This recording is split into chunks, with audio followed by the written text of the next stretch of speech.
इससे हमारे हो सकते हैं, जिसके लिए परमात्मा से हम कहते हैं मोते अधिक संत कर लेखा, मेरे से अधिक संतों को स्वीकार करो। तो संतन यह निर्णय कियो, मथि पुराण इतिहास, जो हमारे प्राचीन आर्ष ग्रंथ हैं, इतिहास, महाभारत इतिहास है। वो महाभारत में कहा गया है कि जो महाभारत में है वही सब अन्य ग्रंथों में मिलेगा, और जो महाभारत में नहीं है वो कहीं नहीं है। अर्थात महाभारत एक ऐसा 1.25 लाख श्लोक की संहिता है, बहुत विशाल ग्रंथ है। गीता प्रेस ने उसका जो 6 भाग में प्रकाशन किया है, भगवान वेद व्यास द्वारा प्रणीत, उसमें भी लगभग 96,000 ही श्लोक हैं। 1.25 लाख पूरे नहीं हैं, परंतु क्योंकि बहुत से श्लोक नहीं मिल पाए हैं, जैसे आपको स्कंद पुराण 88,000 श्लोक वाला है, परंतु अभी जो वर्तमान स्कंद पुराण मिलता है उसमें पूरे 88,000 नहीं मिल पाते हैं।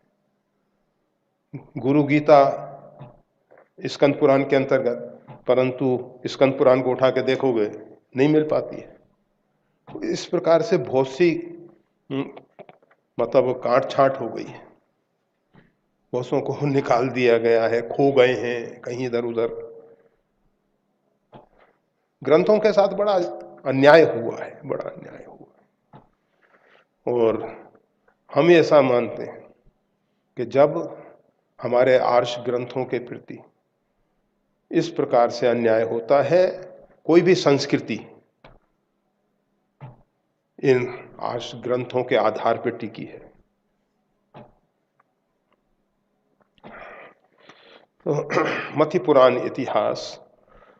इतिहास इत्यादि जो आर्ष ग्रंथ हैं उनका मंथन करके निचोड़ निकाला गया। भजबे को दोई सुघड़, सुदृढ़ रूप से 2 ही भजने के योग्य हैं।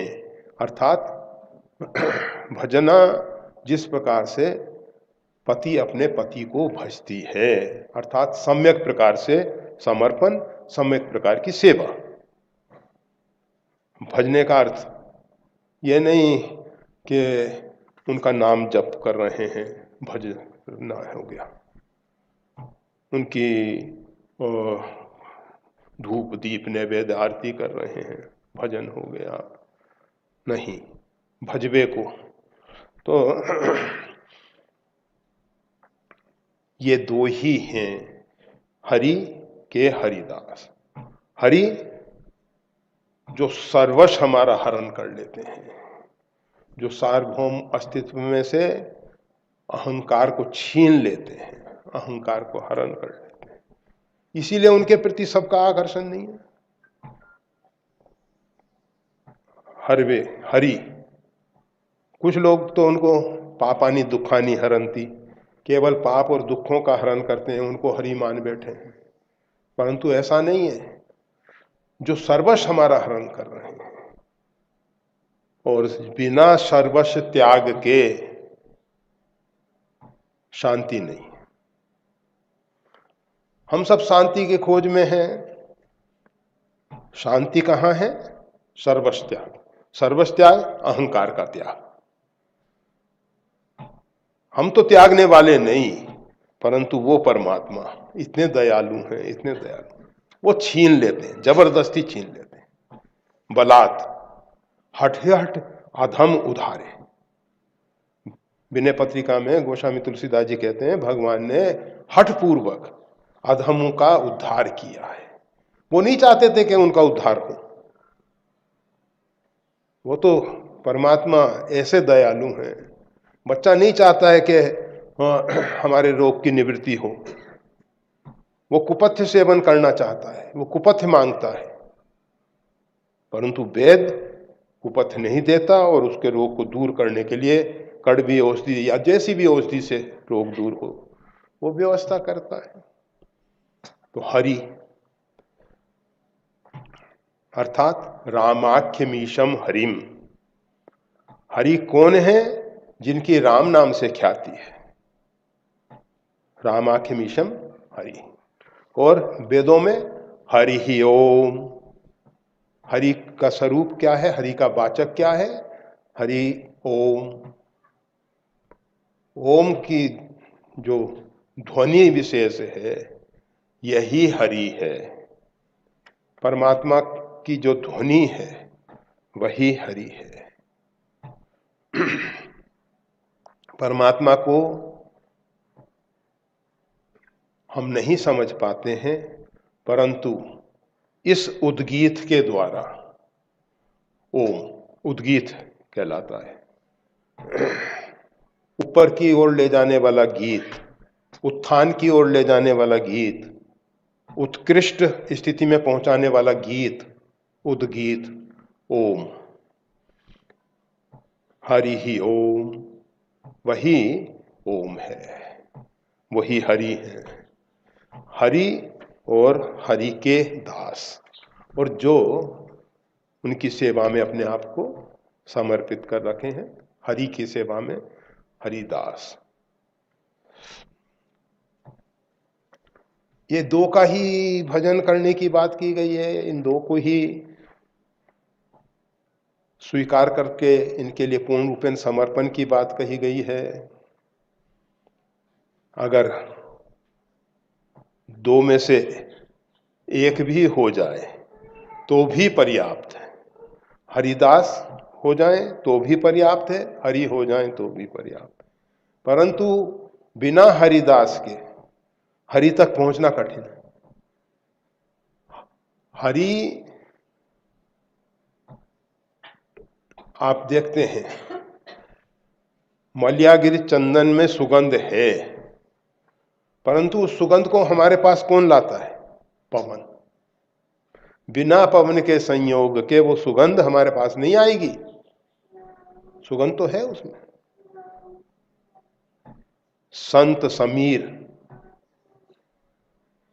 संत जो हैं पवन बन जाते हैं, परमात्मा की सुगंध हम तक पहुंचा देते हैं। बिना संतों के परमात्मा की सुगंध हम तक नहीं आती है, नहीं आती है। और दूसरे रूप में परमात्मा समुद्र स्वरूप है, परंतु समुद्र का खारा जल, समुद्र में दो बातें हैं। एक तो उसका नाम रत्नाकर है, रत्न भी है, परंतु वो छिपे हुए हैं, गहराई में है। किनारे पे वो रत्न नहीं मिलते हैं। वो तो रामराज में किनारे पे फेंक देते थे समुद्र। जब जिस व्यक्ति के हृदय में रामराज हो जाता है, वो रामराज जो त्रेता में हुआ बहुत अच्छी बात है। आज वर्तमान में भी अगर किसी व्यक्ति के हृदय में रामराज हो जाएगा, तो उसके हृदय सिंहासन पे राजा राम विराजमान हो जाएंगे, तो जो रामराज की उपलब्धियां हैं, देहिक देविक भौतिक दापा, राम राज नहीं काहू व्यापा, सब नर करहीं परस्पर प्रीति, वो सब स्थिति अभी भी पैदा हो सकती है। केवल हृदय सिंहासन पे राजा राम विराजमान हो जाए। जब तक वो राजा राम नहीं है, विराजमान है, तब तक हमारे हृदय में नाना प्रकार के दुष्ट कामादि विकार सब, मम हृदय भवन प्रभु तोरा, तहां आई वसे बहु चोरा, सब चोर बदमाश बस गए हमारे हृदय में आके। और बस भगवान श्री राम हृदय में विराजमान हो और ये सब पलायन कर जाए, सब भाग जाएंगे।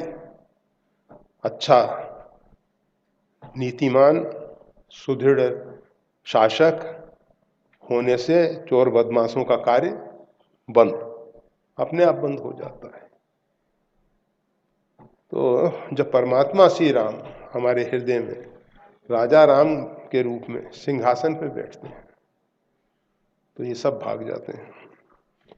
तो उन समुद्र जो है उसका एक स्वरूप खारा जल, परमात्मा में सब कुछ है, अधर्म उसकी पीठ,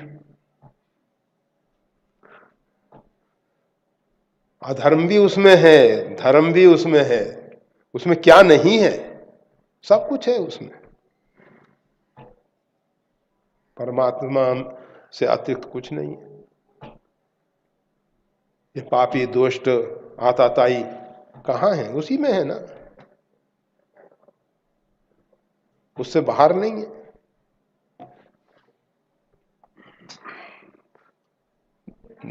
एक जगत को राम जी की लीला देखते हैं। जब राम जी की लीला के रूप में जगत देखा जाता है, समाज देखा जाता है, अथवा रामायण के पात्र देखे जाते हैं, रावण हो, विभीषण हो, राम जी हो, लक्ष्मण हो, भरत शत्रुघ्न, जो भी हैं, ये सब पात्र केवल अभिनय कर रहे हैं। और अभिनय में व्यक्ति जो है वो नहीं बदलता है, केवल ऊपर से दिखावा है, बाह्य दिखावा है। परंतु कोई भी नाटक इसलिए नहीं होता है कि हम उसमें जो अभिनय करने वाले व्यक्ति हैं उनको जाने। हम तो अभिनय को देख के जो हमको प्रेरणाएं मिलती हैं, तो रामायण से, रामायण के पात्रों से, वैसे दृष्टि है अपनी अपनी। एक दृष्टि तो ये कहती है कि बस ये परमात्मा के लीला है और ये सब पात्र जो हैं जैसा अभिनय कर रहे हैं, वास्तविकता ये नहीं है। परंतु रामलीला भगवान ने क्यों की? इसीलिए कि हम जैसे जड़ जीव उसको पढ़ के, सुन के, समझ के अपने जीवन में उसको चरितार्थ करें। तो हरिदास जो हैं मेघ बन के जो भगवान का चरित्र है, भगवान की लीलाएं हैं, भगवान का स्वरूप है, उसमें से खारे जल में से मधुर जल ले जाके वृष्टि करते हैं। समुद्र में बहुत जल है, परंतु उसका बाष्पीकरण करके उसको पीने योग्य, फसलों के योग्य बनाने में बहुत महंगा पड़ता है, बहुत महंगा पड़ता है। फिर भी इजराइल इत्यादि में हो ही रहा है, बहुत से खाड़ी देशों में भी हो रहा है। परंतु हमारे यहाँ तो मेघ बरस जाते हैं, भगवान की बड़ी कृपा है, खूब बरसते हैं।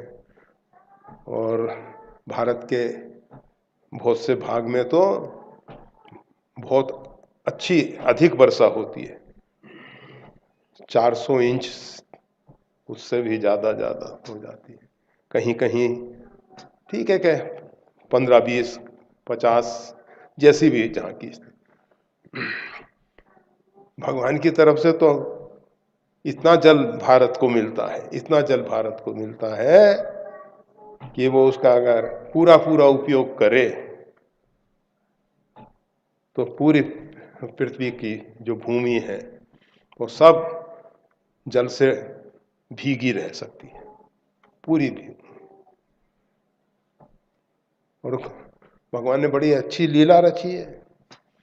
कहीं मरुस्थल बना दिए हैं, रेगिस्तान, ज्यादा जल होए तो वहां छोड़ दो, चला जाएगा, उसमें परेशानी नहीं है। जल जितना बरस रहा है, जितना उपयोग में लेना है ले, और शेष बचे तो मरुस्थल में छोड़ दो। परंतु पता नहीं भारत को स्वतंत्र होने के बाद अभी तक बाढ़ और सूखे की समस्याएं हमेशा देखने को मिलती हैं। अति वृष्टि, अनावृष्टि, दोनों समस्याएं हम सबके सामने आती हैं। बाढ़ में भयंकर प्रलय होती है, सूखे के कारण फसलों होती ही नहीं है। क्या ये नहीं होना चाहिए? भगवान ने जब इतना जल दिया था तो उसका समुचित वितरण करके सभी क्षेत्र को पर्याप्त दिया जाता। हम तो कहा करते हैं, जब कोई व्यक्ति गृह निर्माण करता है तो सोर्स ऑफ वाटर देखता है, नगर पालिका का आएगा, बोरवेल से होगा या अपने कुआं लगाएंगे, कैसा कैसा, कुछ ना कुछ तो सोचना तो पड़ता ही है। पानी कहाँ से मिलेगा, कैसे मिलेगा? फिर उस पानी को हम जैसी भी हमको व्यवस्था मिलती है उसके अनुरूप एक जगह टैंक में भर के फिर जहाँ जहाँ जितनी जरूरत होती है वहाँ वहाँ ले लेते हैं, खर्च करते हैं। तो क्या एक देश बड़ा घर नहीं है? देश का अर्थ क्या है? बड़ा घर। और जो इसका मुखिया है उसको सबसे पहले सोचना चाहिए भाई जल ही जीवन है, बिना जल के तो रह नहीं सकते। पवन के विषय में भगवान ने बड़ी कृपा की है कि सभी जगह पहुंच जाती है, परंतु जल के लिए अभी समस्या है। भगवान ने तो सोचा था कि हम मानव को विवेक और बुद्धि दे के भेज रहे हैं और इतना जल दे रहे हैं, ये इसकी समुचित व्यवस्था कर लेगा। ब्रह्मपुत्र है, सिंध है, बहुत विशाल नदियां, गंगा है, नेपाल का इतना पानी भारत में आ रहा है, ब्रह्मपुत्र में आ रहा है, सब में आ रहा है, बहुत पानी है भारत के पास, कोई समस्या नहीं। अभी देख लो नर्मदा में इतना जल बह रहा है, समुद्र में जा रहा है, क्यों नहीं इसका उपयोग होता? पूरा उपयोग कर लो ना भाई, कौन रोक रहा है? ठीक है, तो हम बता रहे थे संत जो हैं समुद्र के खारे जल को मेघ बन के बरसा देते हैं, अर्थात वो परमात्मा हमारे मन बुद्धि का विषय बन जाता है। जो परमात्मा मन बुद्धि वाणी का विषय नहीं है, उस परमात्मा को संत कृपा करके मन बुद्धि वाणी का विषय बना देते हैं। इसलिए कहा जा रहा है भजबे को दोई सुगर के हरि के हरिदास। हरिदास मिल गए तो हरि मिल गए।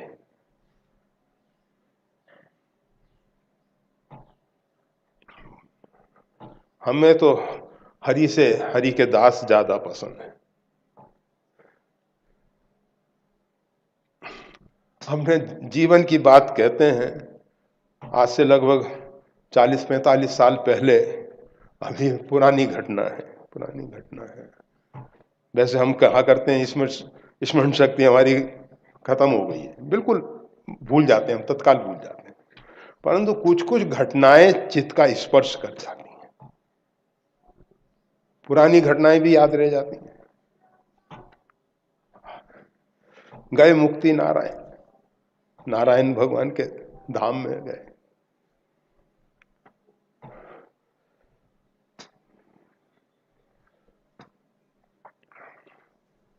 बौद्धों के द्वारा सेवा होती है नारायण की।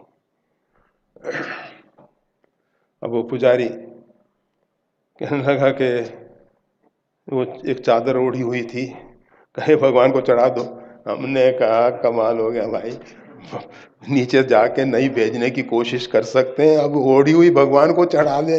आज तक तो हमने भगवान की प्रसादी ओढ़ी है, अब अपनी प्रसादी भगवान को देने लग जाए। हमें इतनी शक्ति नहीं, इतनी क्षमता नहीं कि हम अपना ओढ़ा हुआ वस्त्र, अपना उतारा हुआ वस्त्र उनको दे दें। जो भी, उसके बाद एक धुनी की व्यवस्था थी, उसमें अग्नि नहीं थी, केवल धुनी की व्यवस्था थी। तो वहाँ हम तो लेट गए, और साथ के जो साधु हैं वो नीचे 3 किलोमीटर गांव था, तो वहाँ से खरीद के, वहाँ ऊपर दुकान वगैरह, इसीलिए पहले 40-45 साल बता दिया। अभी बहुत व्यवस्थाएं हैं, अभी जाओगे ना सब व्यवस्थाएं ऊपर मिलेंगी आपको।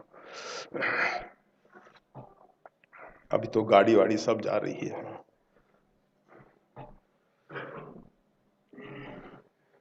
तो मन में एक विचार आया, वो साधु तो सामान लेने गए थे, अब मन तो खाली रहता नहीं, वो तो कुछ ना कुछ चिंतन करेगा ही। मन में विचार आया, हमने कहा देखो भगवान, आपके दरबार में आए, अगर हम एक साधु के पास पहुंचते तो साधु पूछता गुरु भाई कहाँ से आए हो, कैसे आए हो, कम से कम एक लोटा जल तो दे देता। आप तो उस चादर भी उतरवाने की बात करवा दी है, और मरो ठंडी में। सामान के लिए जैसे गए हैं बेचारे साधु, लाएंगे। तो हरि से हरिदास अच्छे, कम से कम हम अपनी बात कहते हैं ना, आपको हरि अच्छे लगे तो। परमात्मा ने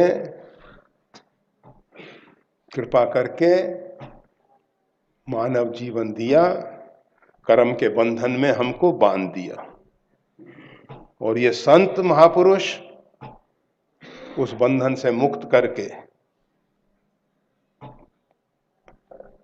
परमात्मा की भक्ति में प्रवेश कराए।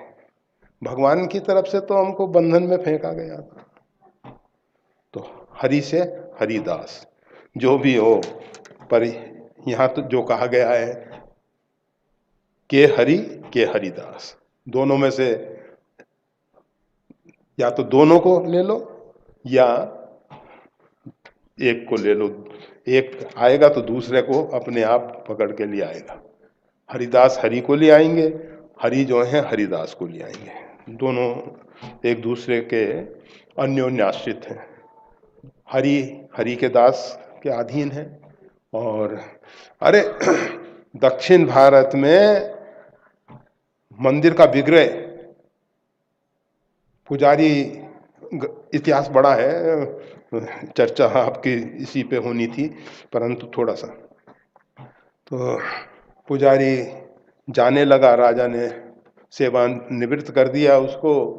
तो राजा के द्वारा मंदिर की पूजा व्यवस्था चलती थी, पुजारी को निवृत्त कर दिया। वो पुजारी एक महात्मा के साथ जुड़ा हुआ था। पुजारी महात्मा के पास पहुंचा, कहा कि ऐसा ऐसा मैं तो जा रहा हूँ। कहा बेटा तू जा रहा है तो मैं यहाँ रह के क्या करूँगा, महात्मा चल दिए। जब महात्मा चले तो ठाकुर महात्मा के साथ, वो भी चलने को तैयार। राजा को मालूम पड़ा कि मंदिर का विग्रह निकल रहा है। राजा दौड़ता हुआ आया, चरणों में पड़ गया।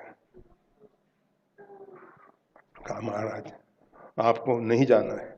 कहा मेरा भक्त संत जा रहा है, मैं नहीं रह सकता यहाँ, उनको रोको। उनको रोका गया। उन्होंने कहा पुजारी जा रहा है, मैं नहीं रह सकता। संत ने कहा पुजारी जा रहा है। राजा ने पुजारी को कहा नहीं आप रहो सेवा में, रख लिया गया उस पुजारी को सेवा है। मंदिर है तो हरि रहेंगे हरिदास आ जाएंगे, हरिदास रहेंगे तो हरि आ जाएंगे। दोनों में एक को भी पकड़ लो तो काम हो जाएगा। और वो बहुत विशेष भाग्यशाली हैं जो दोनों का भजन कर रहे हैं, दोनों के लिए आत्मसमर्पण कर दिए हैं। संतों की दृष्टि से, भक्तों की दृष्टि से जीवन में श्री भक्तमाल का महत्व कहने की कृपा करें। भक्तमाल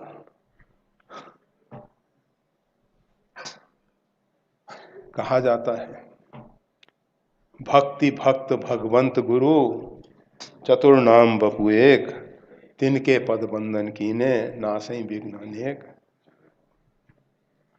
मंगलाचरण का ये जो दोहा है, नाभा स्वामी जी के द्वारा जो भक्तमाल की रचना हुई है, उसमें वैसे तो भक्तमाल बहुत से रचे गए हैं, पर जो नाभा स्वामी जी के द्वारा भक्तमाल की रचना हुई है, उसमें ये मंगलाचरण का दोहा है। भक्ति, भक्त, भगवंत, गुरु, चतुर नाम बपु एक, ये चार हैं, परंतु बपु शरीर एक है।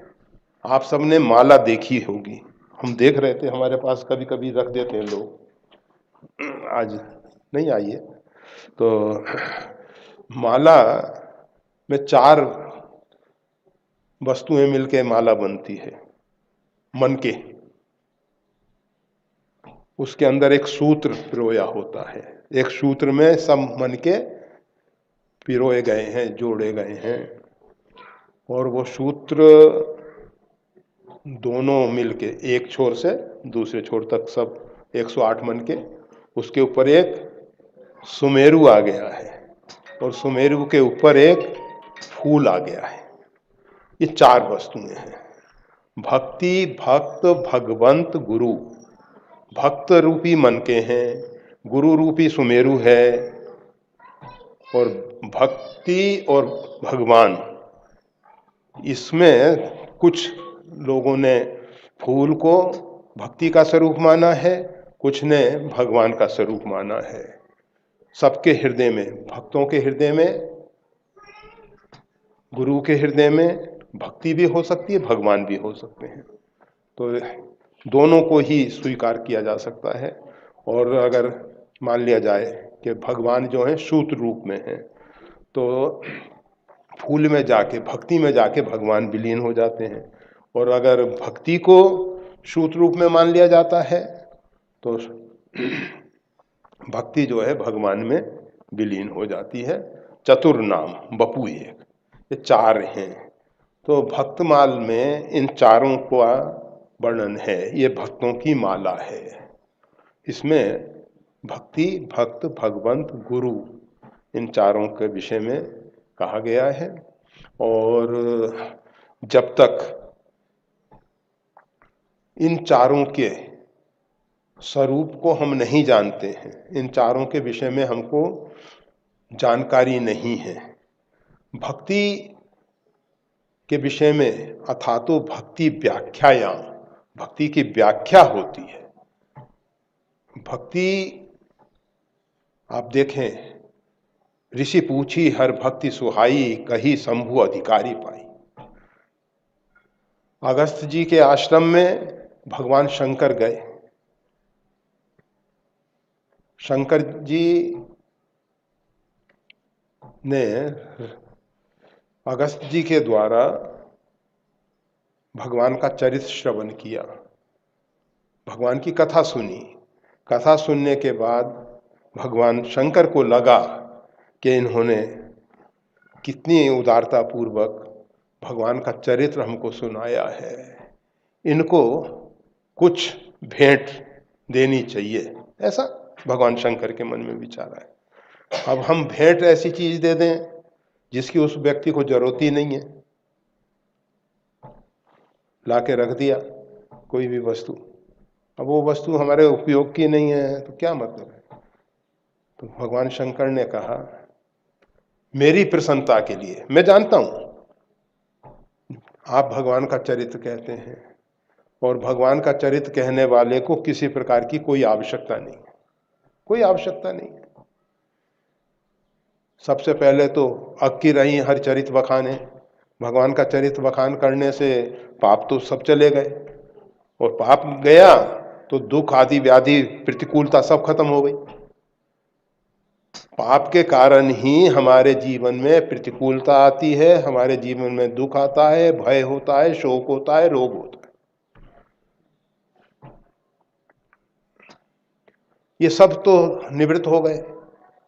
अब तो जो भगवान का चरित्र कहता है वो तो परमानंद में, निजानंद में, अखंडानंद में, मुक्तानंद में डूबा रहेगा, उसको किसी प्रकार की कोई आवश्यकता ही नहीं है। जो अपने आप में परिपूर्ण है उसको किसी प्रकार की आवश्यकता नहीं।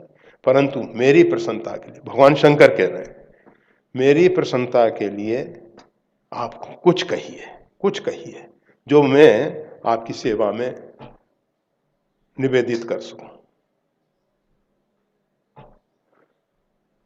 कहा कि भगवान, अगर आप इस प्रकार से आग्रह कर रहे हैं तो कृपा करके ऋषि पूछी हरि भक्ति, भगवान की भक्ति के विषय में आप कुछ कहिए, कुछ कहिए। कही शंभु अधिकारी पाई, भगवान शंकर ने देखा कि ये भक्ति का अधिकारी है भक्ति के विषय में, तब उन्होंने अथातो भक्ति व्याख्यायाम, भक्ति की व्याख्या की है कि भक्ति क्या है, प्रेम क्या है।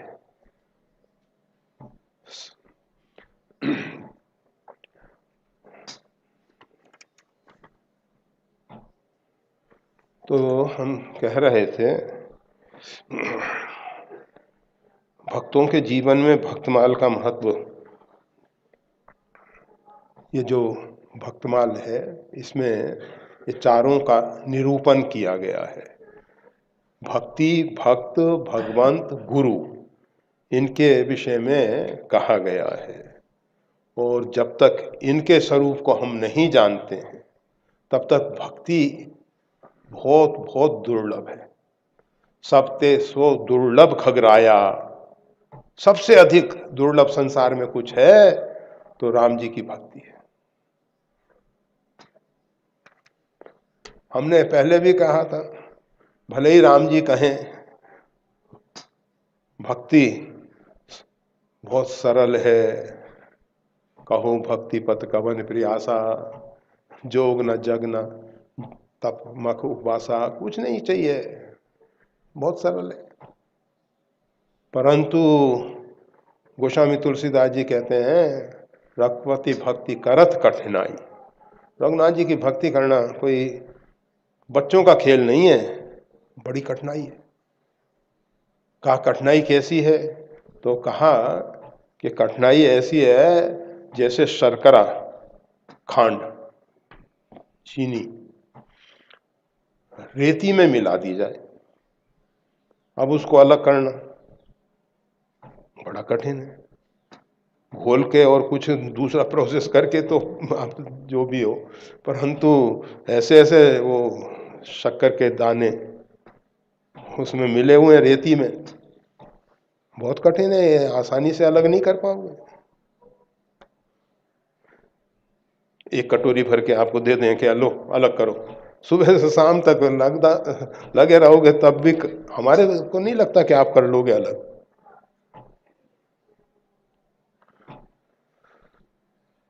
इसी प्रकार से नदी के प्रवाह में जैसे ऐसे बह रहा है जल, कहो कि उल्टी दिशा में तैर के आगे बढ़ जाओ, बहुत कठिन है, सरल नहीं है। गोस्वामी तुलसीदास जी कहते हैं कि देखो मछली जो है विपरीत दिशा में आराम से दौड़ती चली जाती है और हाथी बह जाता है, प्रभा के अनुरूप हाथी तो बह जाएगा और मछली जो है विपरीत दिशा में जिधर से जल आ रहा है उधर ही जाती है, तेजी से जाती है और आराम से चढ़ जाती है, उसको परेशानी नहीं होती। इसी प्रकार से वो चीनी और रेती, चींटी मिनटों में अलग कर लेती है,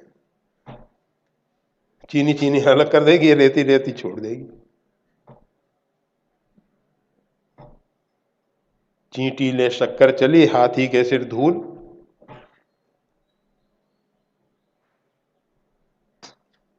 अर्थात जो भक्ति का रहस्य जानते हैं, अर्थात निरहंकारिता, भक्ति में सबसे महत्वपूर्ण चीज है अहंकार शून्यता, अहंकार का अभाव होना। वो जो कल कहा था ना रावण को भगवान का भक्त, भक्त इसीलिए नहीं है वो क्योंकि उसमें निरहंकारिता नहीं है, वो अभिमानी अहंकारी है। नहीं हो सकता भक्त, नहीं हो सकता। भक्त के अंदर अगर अहंकार है,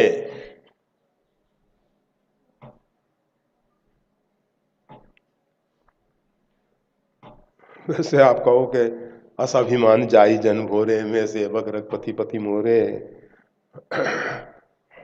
इस प्रकार का अभिमान, उसमें परमात्मा का गौरव, महत्व वो प्रकट होता है, ना कि भक्त का।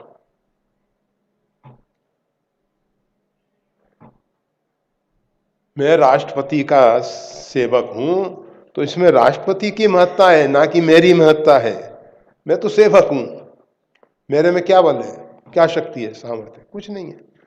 वो तो राष्ट्रपति के कारण, प्रधानमंत्री के कारण, परमात्मा के कारण मैं वंदनीय पूजनीय हो गया। अब शीतला माता जी ने गधे को अपना वाहन बना रखा है। अब वो गधा सोचे कि मैं बहुत महत्वपूर्ण हूं। अरे भाई, माता जी के कारण तुम जाने जा रहे हो, तो माता जी के साथ जुड़े हो, इसलिए तुम्हारे चरणों में भी नमस्कार कर ले रहे हो। नहीं तो कौन गधे को नमस्कार करेगा, और करेगा तो दुलत्ती खाएगा।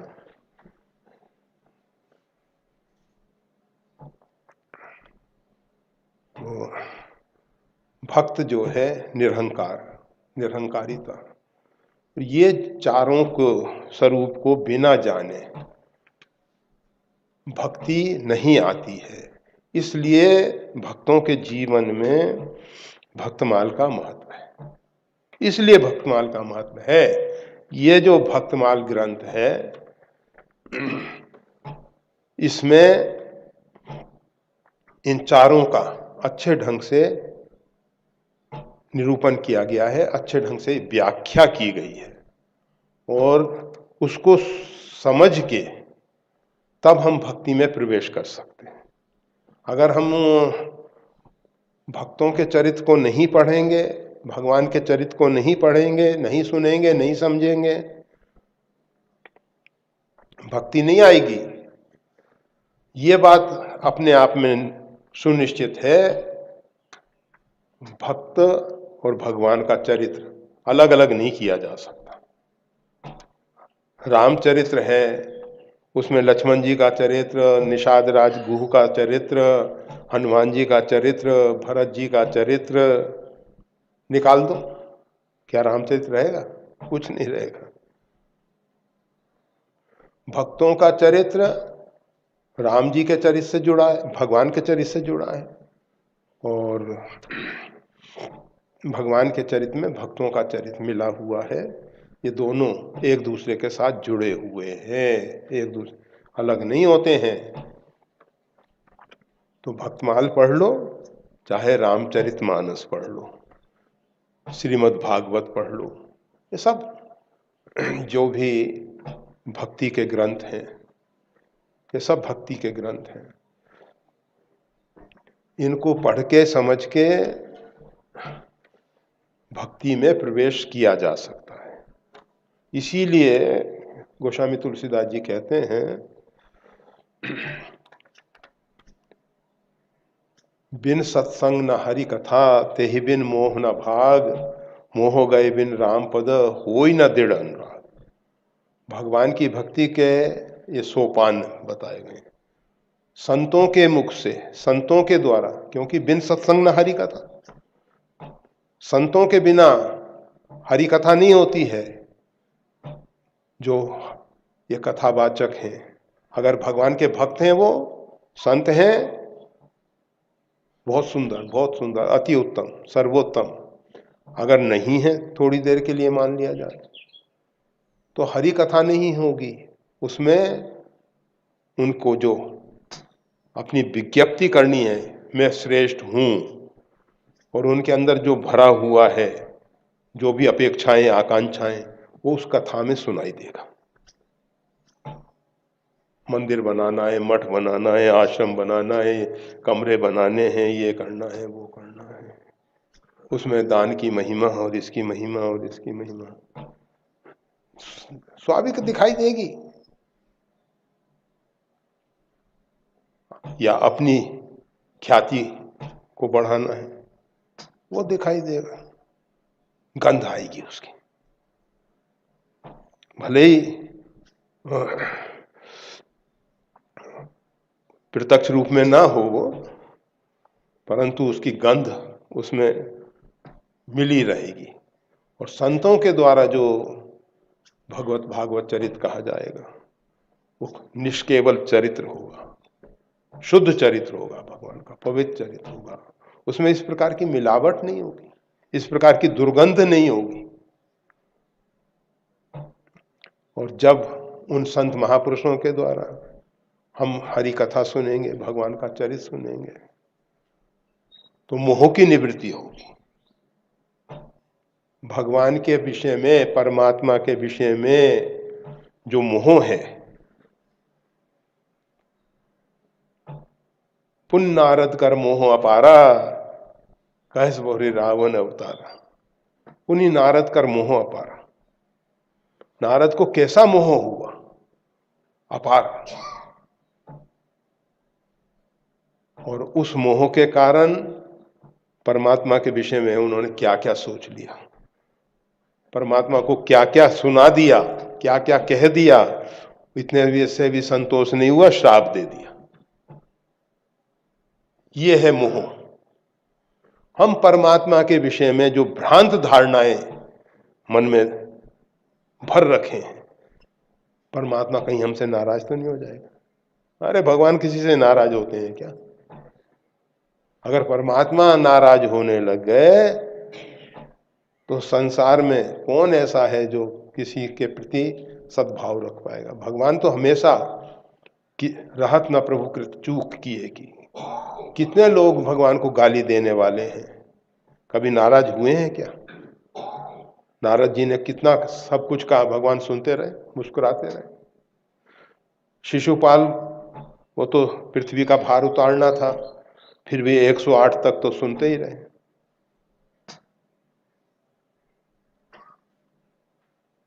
कितने लोग हैं समाज में जो भगवान के प्रति नाना प्रकार की बातें किया करते हैं, भगवान सब सुनते हैं। तो हम ही जानने वाले हैं। 11:30 बज रहा है, घड़ी कह रही है कि अब तो बंद करो बोलना, कब तक बोलते रहोगे? मोह की निवृत्ति से भगवान के चरणों में प्रेम होता है, बिना मोह के गए भगवान के चरणों में प्रेम नहीं होता है, भक्ति नहीं होती है। तो ये जो भक्तमाल है, भक्तमाल पढ़ने से, सुनने से, समझने से मोह की निवृत्ति होगी। और मोह की निवृत्ति होने से परमात्मा का स्वरूप, अपना स्वरूप समझ में आएगा। हमारे और परमात्मा के बीच में कौन सा पर्दा है, कौन सा रुकावट है, वो समझ में आएगा। और फिर पर्दाफाश करने के लिए, पर्दे को हटाने के लिए, पर्दे को फाड़ के फेंक देने के लिए क्या व्यवस्था है। तो ये भक्तमाल, इसीलिए कहा जाता है बिना भक्तमाल के भक्ति में प्रवेश नहीं। तो भक्तों के जीवन में भक्तमाल का महत्व सर्वोपरि है, सर्वोपरि है। जय श्री राम।